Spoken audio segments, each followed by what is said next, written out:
안녕하세요. 여러분의 성공적인 배팅을 위하여 열심히 분석하는 스포츠 황제입니다. 조합픽은 스포츠 가족방에서 안내드리고 있습니다. 입장 방법은 영상 하단의 댓글에 기재해 두었습니다. 여러분을 토방에서 머리를 식혀드리고자 준비한 분석입니다. 분석 시작 전에 구독과 좋아요는 큰 힘이 되니 구독과 좋아요 한 번씩 부탁드리겠습니다. 모든 경기를 분석하지는 못하니 꼭 알람 설정해 두시고 긴급하게 올라가는 영상에 대한 분석과 정보 및 결과 예측을 놓치지 마시기 바랍니다. 첫 번째 경기는 풀럼 대 토트넘입니다. 먼저 풀럼은 이번 시즌 28경기에서 10승 5무 13패를 기록하며 12위 자리에 머물러 있습니다. 골득실에서도 40골을 넣고 44실점을 허용하며 득점보다 많은 실점을 했습니다. 하지만 홈 경기만 살펴보면 상황이 전혀 다릅니다. 홈 14경기에서 8승 1무 5패를 기록하며 획득한 35점의 승점 중 홈에서만 25점을 쓸어 담았습니다. 골득실에서도 26골을 넣고 15실점을 허용하며 플러스 11을 기록하고 있습니다. 지난 홈 경기에서는 선두를 달리고 있는 아스널을 꺾었고 지난 홈 경기에서 브라이튼을 3대 0으로 완파했습니다. 풀럼은 히메네스가 부상으로 이번 경기에서 나오기 힘들 것으로 보이지만 그 외에는 특별히 전력에서 이탈한 선수가 없습니다. 최정의 전력을 꾸려 홈 경기를 치를 풀럼이 토트넘을 어떻게 괴롭힐 수 있을지 관심이 쏠립니다. 다음 토트넘은 최근 리그 2경기에서 인상적인 승리를 만들어냈습니다. 크리스탈 팰리스와의 홈 경기에서는 선제골을 내준 뒤 후반 막바지에 3골을 몰아넣으며 승리를 했고 지난 아스톤 빌라 원정에서는 홈에서 매우 강한 모습을 보였던 아스톤 빌라를 4대 0으로 완파했습니다. 토트넘의 좋은 성적에는 최전방 공격수 히샤를리송의 부상 공백에도 그 자리를 완벽하게 메우고 있는 손흥민의 활약이 있습니다. 손흥민은 자신이 득점하는 것은 물론 동료에게 좋은 어시스트를 해주며 토트넘 승리의 1등 공신으로 평가받고 있습니다. 토트넘은 아스톤 빌라보다 한 경기를 덜 치른 상황에서 승점 2점 차로 뒤져 있습니다. 이 경기에서 승리할 경우 같은 경기 수에서 아스톤 빌라의 승점을 넘게 되며 현지 시각으로 아스톤 빌라가 하루 늦게 경기를 치러 잠깐이나마 4위 자리를 유지할 수 있을 것으로 보입니다. 결론부터 말하자면 두 번의 인상적인 승리 후 토트넘의 사기는 더욱 올라갔습니다. 풀럼이 최근 홈에서 좋은 모습을 보여주고 있지만 토트넘은 지난 8번의 풀럼 원정 경기에서 단 한 번도 패하지 않고 7승 1무를 기록했습니다. 이번 경기에서도 승리를 거두고 무패 기록을 이어갈 수 있을 것으로 보입니다.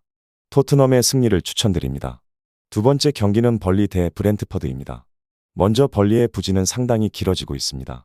가장 최근 경기였던 웨스트햄과의 원정 경기에서 2골 차로 먼저 앞서갔지만 후반전에 결국 2골을 허용하며 2대 2로 무승부를 기록했습니다. 이 경기를 포함한 지난 10번의 리그 경기에서 3무 7패를 기록하며 작년 12월 풀럼 원정 0대 2로 승리 이후로 승리가 없는 상태입니다. 이러한 부진으로 리그에서의 순위는 28경기 3승 5무 20패 승점 14점으로 19위에 올라 있습니다. 17위 노팅엄과의 승점 차이는 10점이 나는데 강등권을 벗어나긴 쉽지 않아 보입니다. 하지만 그래도 이번 경기에서 승리를 거두고 분위기 반전을 시켜서 계속해서 승점을 쌓아나가고 승점 차이를 줄인다면 불가능은 아닙니다. 부정적인 점이라면 벌리가 이번 시즌 홈에서 1승 2무 11패를 기록하며 부진하다는 것입니다. 오히려 원정에서 딴 승점이 더 많고 이번 경기가 홈에서 펼쳐지는데 이전의 경기들과는 다른 모습을 보여줘야 할 필요가 있습니다. 다음 브렌트포드는 최근 경기들에서 승리가 없습니다. 하지만 벌리보다는 상황이 나아 보이고 가장 최근 경기였던 아스널과의 원정 경기에서 선제 실점을 허용했지만 동점골을 기록하며 따라갔지만 후반 막판 추가 실점을 허용하며 2대 1로 패배했습니다.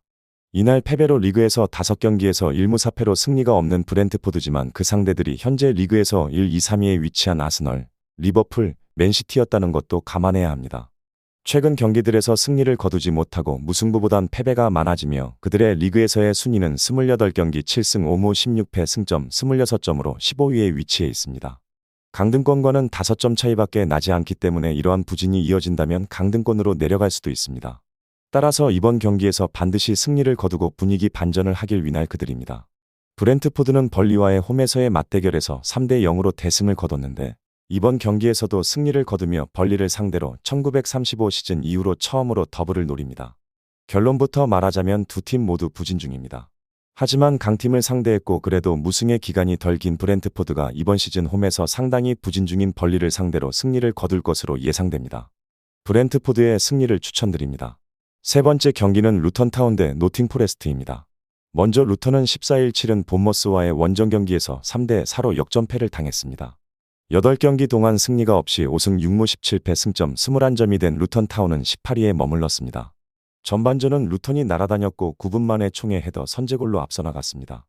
31분에는 총의 침투 패스를 받은 도티가 크로스를 올렸고 오그베네가 마무리했습니다. 전반 종료 직전에는 역습 상황에서 바클리가 깔끔한 슈팅으로 팀의 세 번째 득점을 마무리했습니다. 후반전에 모든 것이 뒤바뀌었고 50분 본머스의 솔랑케가 환상적인 개인 능력으로 만회골을 넣은 데에 이어 62분과 64분 자바르니와 세메뉴의 추가골로 경기는 원점이 됐습니다. 세메뉴는 83분에 경기에 마침표를 찍는 골을 넣으면서 팀의 대역전승을 가져다줬습니다. 다음 노팅엄은 10일 브라이턴 원정에서 0대1로 패했습니다. 리그 4경기 연속 패배를 당한 노팅엄은 6승 6무 16패 승점 24점으로 17위에 머물러 있습니다. 치열하게 공방을 주고받던 양팀의 균형은 29분 깨졌습니다. 브라이턴의 코너킥 상황에서 노팅엄의 오모바미델레와 골키퍼의 호흡이 맞지 않았고 오모바미델레의 머리에 맞은 공이 그대로 골망을 가르면서 자책골로 연결됐습니다.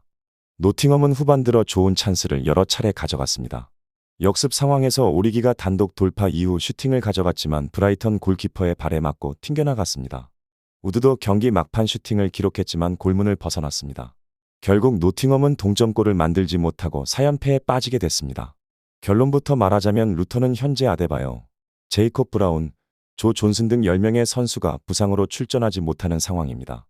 그럼에도 지난 본머스전에서의 베스트 11이 선발로 출전할 것으로 보입니다. 노팅엄은 최근 5번의 맞대결에서 루턴의 단 한 경기도 승리하지 못했습니다. 게다가 올 시즌 원정에서 단 2승에 그쳤고 최근 4경기에서 1무 3패를 기록했습니다. 루턴이 본머스 원정에서 역전패를 당하긴 했지만 전반에만 3골을 넣는 공격력을 보여줬습니다. 이번 경기는 루턴의 승리가 예상됩니다. 루턴타운의 승리를 추천드립니다. 마지막 경기는 오사수나 대 레알 마드리드입니다. 먼저 오사수나는 지난 10일 지로나 원정에서 0대2로 패했습니다. 다만 홈에서 치른 최근 6경기에서 5승 1패로 강한 모습을 보이고 있습니다. 10승 6무 12패 승점 36점을 기록한 오사수나는 10위에 올라 있습니다. 오사수나는 알라베스전과는 달리 지로나를 상대로는 3백을 가동함으로써 수비를 강화했습니다. 최전방에도 부디미르와 가르시아만 남겨두고 바라하는 벤치에서 경기를 시작했습니다. 그러나 지로나의 매서운 공격에 오사수나는 유효슈팅 1개에 그치는 등 자신들의 플레이를 보여주지 못했습니다. 오사수나는 13분에 터진 포르투의 선제골을 뒤집지 못하고 86분에 사비우에게 추가골을 허용하면서 0대2로 무기력한 패배를 당했습니다. 다음 레알 마드리드는 지난 11일 셀타 비고와의 홈경기에서 4대0 대승을 거뒀습니다. 지로나전 4대0으로 승리 이후 한 달 만에 큰 점수차로 승리한 레알 마드리드는 21승 6무 1패 승점 69점으로 단독 1위를 달리고 있습니다. 주드 벨링엄이 지난 경기에서 받은 징계 여파로 출전하지 못한 가운데 레알 마드리드가 21분 리디거의 헤딩 슈팅에 이은 비니시우스 주니어의 밀어넣기로 선취골을 기록했습니다. 전반 내내 레알 마드리드가 공세를 퍼부었지만 추가 득점은 없었습니다. 후반전엔 자책골이 터져나왔으며 79분과 88분 셀타 비고의 연속 자책골이 나오면서 레알 마드리드가 3대0으로 앞서 나가기 시작했습니다. 후반 추가 시간에는 그동안 선택을 받지 못했던 신성 아르다 귤러가 데뷔골을 터뜨리면서 4대0을 만들어냈습니다. 결론부터 말하자면 양팀의 최근 6번의 맞대결에서는 레알 마드리드가 4승 2무로 크게 앞서고 있습니다. 오사수나가 최근 홈에서 강세를 보이고 있는 것은 사실이지만 홈에서 펼친 맞대결에서도 레알 마드리드가 최근 6경기에서 5승 1무를 기록할 정도로 오사수나는 레알 마드리드에게 약한 모습을 보였습니다. 레알 마드리드는 리그에서 22경기 연속 무패 행진이라는 대기록을 쓰고 있습니다. 같은 기간 동안 무승부도 6차례밖에 허용하지 않았습니다. 벨링엄이 이번 경기에서도 출전할 수 없지만 브라임 디아즈가 그의 빈자리를 안정적으로 메워주고 있고 귤러가 데뷔골을 터뜨리면서 이번 경기에서도 출전할 가능성이 있습니다. 이번 경기는 레알 마드리드의 승리가 예상됩니다. 레알 마드리드의 승리를 추천드립니다. 이상으로 분석 마치겠습니다. 지금 보신 영상은 초안 분석 내용이며 더욱 세밀한 분석 자료와 최종 조합픽을 원하신다면 구독과 좋아요 부탁드립니다. 조합픽은 스포츠 가족방에서 안내드리고 있습니다. 입장 방법은 영상 하단의 댓글에 기재해 두었습니다.